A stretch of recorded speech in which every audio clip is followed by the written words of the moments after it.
Hi there, Sanbonani Mulweni. Welcome to Fix Channel. If you're new here, please subscribe before the end of the video.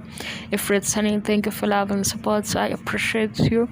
Uthanda isithembu ngizingane zesithembu ngithunyiwe guys. Yazi ukuthi ngilobu ngithi ngithunyiwe ngiyayibona lento nami ngikuyona. Sibadala thina abanye. Masibuka izingane zesithembu. Inkulumo eqhubekayo siyayizwa futhi. Inkulumo engekho siyayizwa. Into eyindavundavu siyayizwa futhi. Lana ku-TV show njengoba kuyizingane zesithembu sibalandelile abantwana ngenxa yokuthi abazali babo sibazi kuthando nesithembu. Sesilandela ukuthi izingane zenzani. Mase kufika season 3 akusenzeki lutho. Ayisekho inkulumo ehlanganayo. Ukuqhubekela phambili usibindi uthini uyaqhubeka uyemuva uthini akusenzeki. Ubaba umsele kuba khona ezomuntu omdala nabo bayayibona futhi into abayishuthile because banesikhathi sokuthi bebuke ukuthi episode 3 ume kanjani sekuyi-final product lo episode 3 uzofika sowubuke iyafika episode ayithi shu. Ningangizwa kabe because abanye benu niyathanda ukuthatha izinto ngesinxele. Omunye usezothi usexabane nengane le uAmahle shuthi uAmahle kayona ifan yakhe wakamthandi. Ngikhuluma nje nge-TV show iphelele ayikho lento abayikhulumayo.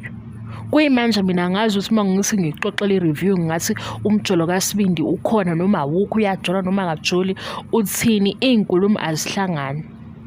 Ukuthi uyaqala ukhuluma into ephilile eyaphambili angizwa. Uphinde lento ade isho season 2 sebethatha advantage yokuthi ke silandela abazali nale TV show sizoyibuka hayi asisezuhlonipheka phela ngoba sizothi sithi thina hawu izingane zesembu bevele bethi abanye hawu nibuka lowo msangano uyabo. Kanti i-TV show nje mayiba i-TV show akube into ehlanganayo elandelekelayo futhi ukuze sithi siyaxoxa sazi ukuthi sixoxa ngani. Nakuba-ke isikhathi singangivumeli ukuthi ngenze ama-reviews kodwa ngeke ngithi mangiyibukile episode ikhona into engizoyicosha ngithi le ngizokhuluma ngayo. U-episode 3 ngiwubukile mangiwubukile into engiyaziyo ukuthi kuno-Amahle Biyela omusha kule season esibuya kuyo ku-season 2 bekukhona omunye omusha kodwa ukuthi kuthiwani umsele kuyena-ke sengena ebamdala ukuthi ungena ezumzali ungena ukuthi khona into azoyilungisa nakhona angizwa.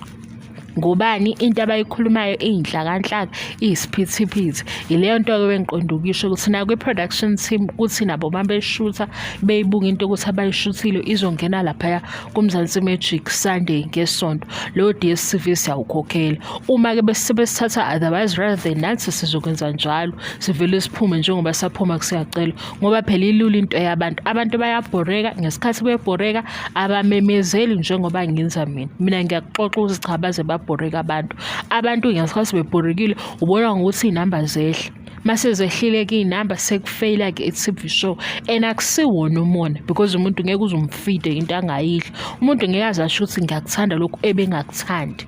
Ngisho ukudla nje nqobo lokudla ukudla kufika umuntu ahambe esitolo esithile ola kudliwa khona ezwe ukuthi kumnandi mase yabuya uma into iyimbi iba yimbi. Angikhulumi ke la ngokubhebhethekisa umoya omubi ngokuxova kodwa nje ngisho iqiniso lokuthi asiyiboni into elaphayana asazi noma kuyajola noma akujolwa noma sekwenzela ukuthi siyabazi babuya ne-TV show. Enye-ke bengi-addressa-ke eyama-fans nkosiyami mina ngasho ngathi mawuzolalela i-channel yami ungafiki ne-fan mentality uzovela uzwe ngathi ngiphoxa wena uzozwa ngathi ngi-attack-a wena because ngikhuluma into engiyibuke ku-TV mina. Mabexabanile sengikhuluma ngabadala mabexabanile laphaya ku-TV angithathi ukuthi kule ngxabano ubani o-right ngifuna ukuzwa ukuthi baxabana ngani. Si-analyze leyo nto silandele leyo uma uhlulwa yileyo ndaba inkinga yakho ngesikhathi sekuyinkinga yakho ngoba wena uyifan nonkosikazi othile usuzoxabana nami sekufanele ngichazele into eyodwa kaningi kodwa mina ngibe ngichaza i-TV show. Lena eyosibindi nabo angazi phela mhlambe bena bayibukile i-TV show yabo bayenza ngokuthi izobukwa yithi. Thina-ke sibalandele ngoba sazi abazali babo kodwa into engekho ngeke size sithi khona. Ilokho kungeke kuze kwenzeke ukuthi sizophuma mase siphumile sekuyoba ngathi he umona. Kube khona nabanye abantu ke begazi angazi ukuthi bacabanga kanjani umona angazi uma bayazi ukuthi uyini noma awazi. Ngeke uzothi ngikutshela nje into enje ngithi lento sesiyibuka ayisathi shu wena uzothi umona. Abanye bevele befeni ukuthi nina ke senifuna le ngane kaMsile sikhuluma ngengane ngoba ku-TV Kodwa-ke noma ingane ivela ku-TV yenzani, uma yenza into engekho sizophelelwa umdlandla yini? Ukuthi sibuke ngoba phela manje uyabona kuqala besiwabuka ama-TV shows ey'ngane kwakukhona o-YTV bayazi ngo-90s babies, o-YTV kwakudlalwa laphayana, kube khona o-Sobuddies babeya-educational. Sekufika izingane zesithembu, iy'ngane zesithembu, izingane zababomsiliko benzani-ke? Ma ingekho into abayenzayo bezophithizela, cha sizophuma kubona bandla, sizophuma futhi uma ekhona ofuna ukuhamba yongiceba ethi kanjani ngibona ukuthi ngiyabhidliza, hambe yongiceba kodwa ngikutshela into ekhona nawe, asizuyibuka into engekho sithi ikhona.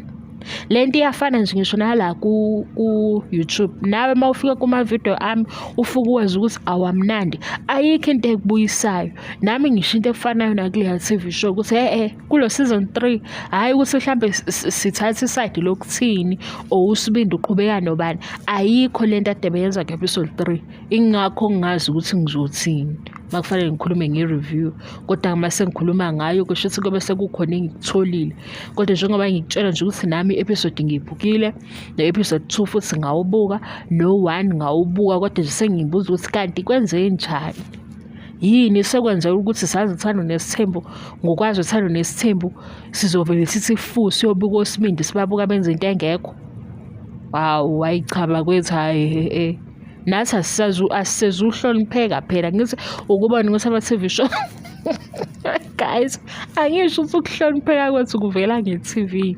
Nayo into engiyishoyo, uyabona ukuthi sesikhona isikhathi sokuthi lapha emsebenzini uma seniphuza ikhofi usuyaxoxa-ke nawe ukuthi hawu yazi ngibuka iy'ngane zesithembu, ususala wedwa nje ubukeka ngaleyo ndlela ngoba kuzothiwa hawu usuke ubukani wena kuleyo TV show, uyabo? Asithi ngase sithi siyaxoxa sithi izingane zesithembu kube yingxoxo sikwazi ukuyixoxa nabanye. Manje sixoxa ngani?